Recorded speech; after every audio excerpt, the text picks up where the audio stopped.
Hey, what's up, John Sonmez from SimpleProgrammer.com. I'm in Rome. Yes, I am. So, I got this question that sort of was an email chain, but I thought I'd answer this because this is an interesting thing. This is real estate related. If you are interested in investing in real estate and whatnot, you might want to check out my playlist on the real estate and investing stuff.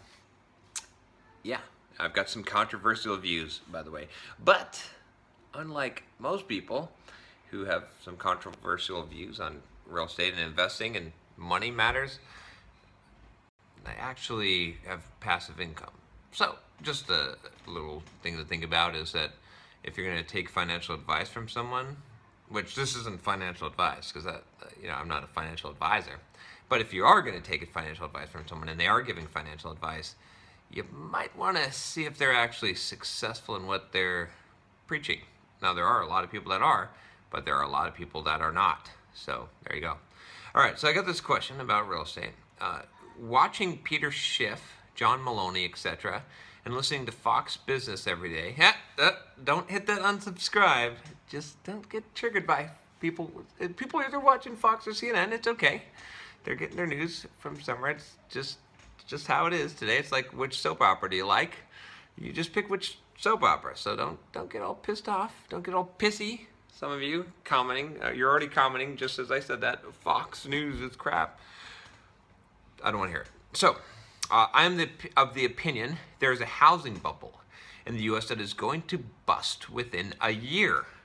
I suggested to my son and his wife that they wait for the bubble to burst before spending part of the $1 million she recently received from her father's wrong death. Okay, I didn't name any names here, so I'm keeping this anonymous.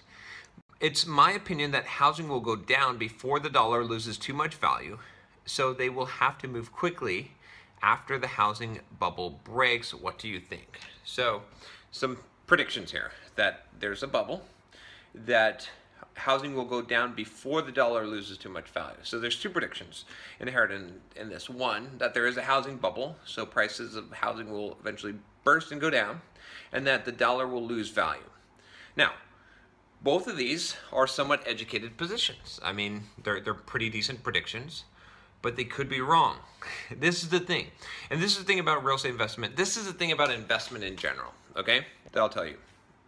Which is that you can't predict the market, right? I mean, if you can even be correct 55% of the time, well, you better go down to Wall Street and make your millions, because just being correct 55% of the time is enough to be rich. And it's true. If you can be correct 55% of the time, right, you'd be rich. You'd be, if you can make these kind of predictions. You can't, right? You can make a gamble, right? But investing is all about recognizing current value, okay? And putting money where there's currently value. Anything else is prospecting, speculating, right? There's lots of people that get rich, okay? And they get rich by speculation. But there's a lot of people also that make it, they bet all their money on fucking 22 red on the roulette table, and they make a lot of money. I mean, enough people play roulette, there's gonna be some sucker, some guy who's gonna bet $1,000 on red or $10,000, whatever the table bet is on some particular number, and he's going to get, what is it, 32 to 1 odds or whatever on it. I don't even know what the roulette odds is. It 60? Who knows? Anyway, he's going to get a ton of money, and then he's going to go around and tell people that investing in roulette is the best way to invest, and it's not going to be true. It's going to be speculative. So, why am I saying this? Because the thing is, don't try and time the market, right? And most financial people actually will say this, and I agree with them about not trying to time the market.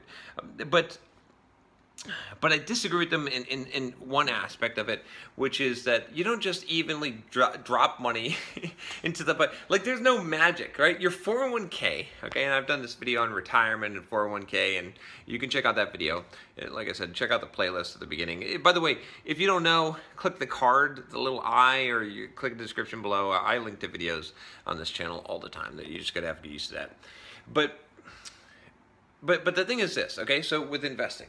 Okay, and like I said, I disagree with the financial advisors that say like that you just keep on investing, you just keep on putting money in 401k or whatever it is, or there's no magic, right? There's no guarantee that you put money into something and then you get a guaranteed rate of return that you're supposed to get a return. Oh, in 40 years I'll be retired, I'll make a bunch of money because I'll get an 8% return. Maybe. But you know what? The thing about history is that, about the future is that it's never happened before. So we don't know what's the future, right? So, I mean, we can make predictions. We can say, oh, for the last 20 years, you would have made 8% return on your money if you did this. Maybe for the last 40, maybe for the last 100. But you know what? This volcano hasn't exploded for the last 2,000 years. But tomorrow, it explodes, right? You can't go and just invest in stuff, okay, and just expect to get a return. It doesn't happen that way. Look, historically, the volcano can blow. It doesn't matter if it hasn't blown for 2,000 years. It could blow. And when it does, it's not going to look like it did 100 years ago or 200 years ago or 1,000 years ago, right? It doesn't matter if everything was steady. You don't come out with me with these arguments that say you're going to get a rate of return. Now, that might seem like I'm sidetracking a lot, and I am. But here's where I'm going with this. Is that when you invest in general, right? Because this is a better way to answer this question. When you invest in general, you should be looking for good deals, for things that are investments, right? And I know that the thing is the word is so overloaded, but when I say investment, what I mean is that somewhere where I put my cash and I get a return on it immediately, right? So when I invest, like for example, when I invest in real estate, what I want to do, and when I coach people on investment in real estate, which I do have a few limited slots every month, but they are full now, I will tell you. Maybe at the time of this video, you can email me if you're interested in coaching. It's expensive, very expensive. But when I coach people, this is what I tell them, is I said, look, here's what we're trying to do. We're trying to find a good deal, not just like what the market says is a good deal, but a good deal for our money, good place to put our money, right? If we put $20,000 into a property, we want to get a return on that, right? We want to get like a few $100s back into our pocket every month, right? Or we're paying down a mortgage and that's like putting money in the bank, right? We want to see a return on our money. And so it doesn't matter what the market's doing, right? The prices could be really high or they could be really low, right? Or it could be close to a bubble. We don't know because we can't predict that stuff.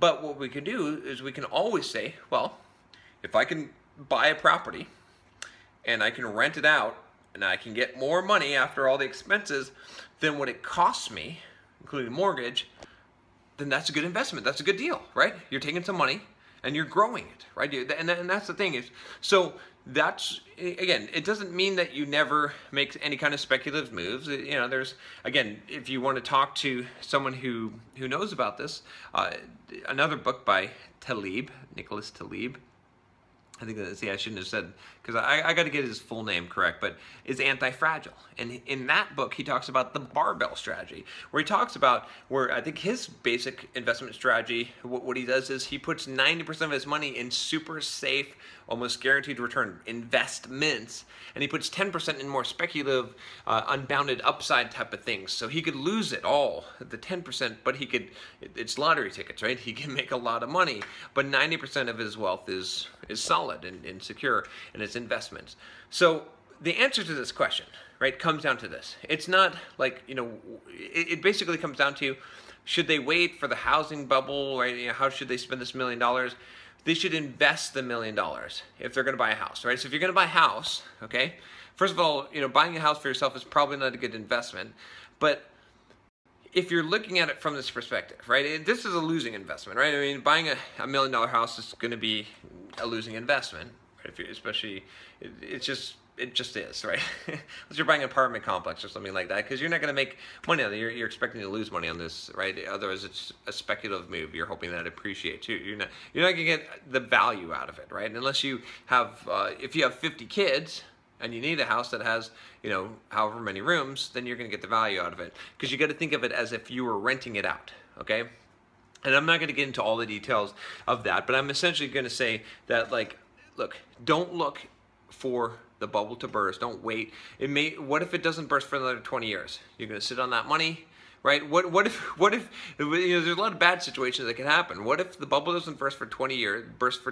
So you're waiting for that to happen, and actually the value of houses goes up continually for the next 20 years. It could happen, and the value of the dollar decreases. So you're sitting on $1 million cash, okay? 5 years go by, property values double, and the dollar halves. Ooh, your $1 million just became $250,000 worth of purchasing power. Bad scenario, right? So don't like wait, and you've lost 5 years of not being able to enjoy and get the benefits of the house. So I say, go buy a house now. Do it now. Forget about bubbles and all that. People can predict it, and maybe right after you buy the house, the bubble will, quote, burst, and the dollar value will go, the value of the dollar will go up, because that would kind of be the worst situation. But guess what? If you got what you paid for and it was worth it to you, it doesn't fucking matter, right? I buy shit from the store, okay? And I look at the price and I say, I really like this thing. This thing will fulfill my life. I need this thing. And I'm like, oh, this is a great, the price that they have listed this thing for, this widget, it will just, I am willing to part with my money to have this value in my life. And I buy the thing and I take it home and I dance around the kitchen holding the thing. And I say, my life is now complete and I'm happy and I love it and I enjoy it for the next 3 weeks. And I go to the store 3 weeks later. I've had enjoyment from this thing. I'm glad that I purchased this thing. And I see it 50% off. What do? Do I get upset? Do I cry? Do I say, oh fuck, I got ripped off? Do I say, oh, I should have timed it, I should have waited 3 weeks and not enjoyed this thing for 3 weeks? No. I say, I don't give a shit. And that's what you gotta say. You see what I'm saying? Like, I'm not saying that the bubble isn't gonna burst. It may burst. But if you look and you buy a house, and the money that you pay for it, you feel like it's a good value, right? I mean, because we can't really talk about investing in this case. I mean, investing, it has a good return. You're happy with the return, right? When you're investing, you want the return, right? The return on your money. When you're buying something, you want the return on your money in terms of joy, fulfillment, value, whatever floats your boat. I don't care, you know, whatever kinky stuff you're into. It doesn't matter, right? If it gave you what you wanted, you got a good return. So if the price goes down later, are you going to be like, you know, from the biblical story, are you going to be like the guy that was that complained, you know, when Jesus paid the one guy, you know, however many 10 talents or whatever, how much gold, and the guy's like, wait a minute, hold on. These other guys, I've been working all day, and these guys, at the end of the day, you hire them and you're going to pay them the same shit as me? That's bullshit. And you know, if you remember the story, Jesus is like, hey, look, dude, you were happy when I hired you at this price, right? You were happy. You're like, shit, yeah, I'll do the work for that, right? I don't think he said shit, yeah. But, you know, anyway, you're happy. And now I hire this guy. What business is it of yours, right? And the story isn't like that everything's fair, or that like unequal justice, or a lot of people are missing the point, right? Whether you believe the Bible or not, I don't care. But the story is about contentment, and it's about, like, if you got the value for what you paid for, you don't care what happens later. You don't care if the price goes up or down or whatever. And this is the same thing here, right? You can waste time. You can try to time markets perfectly. You can never buy shit unless it's on sale, and you can clip coupons, and you can always go and see if stuff goes on sale later and live your life in regret. But you always will if you do that, right? Except for those magical times where you time it perfectly and you're like, oh man, I'm such a genius because I bet on number 22 red on the roulette table and made a fuckload of money. But really?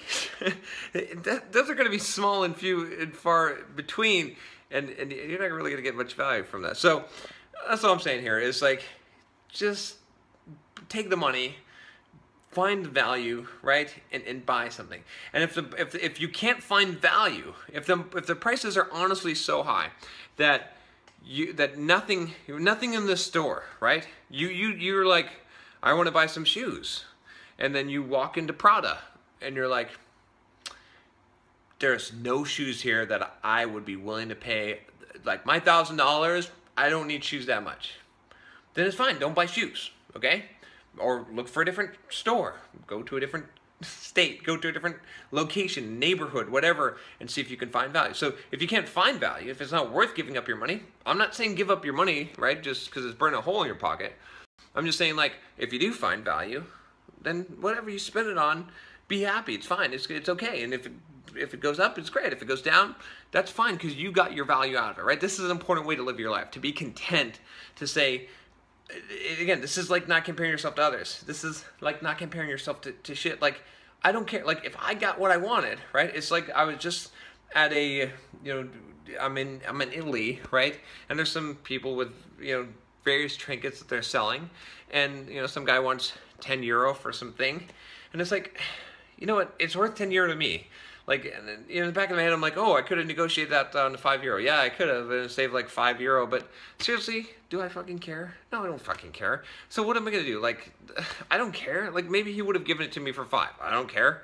Like, was it worth 10 to me? Yeah, then I'll buy it. Or you see what I'm saying?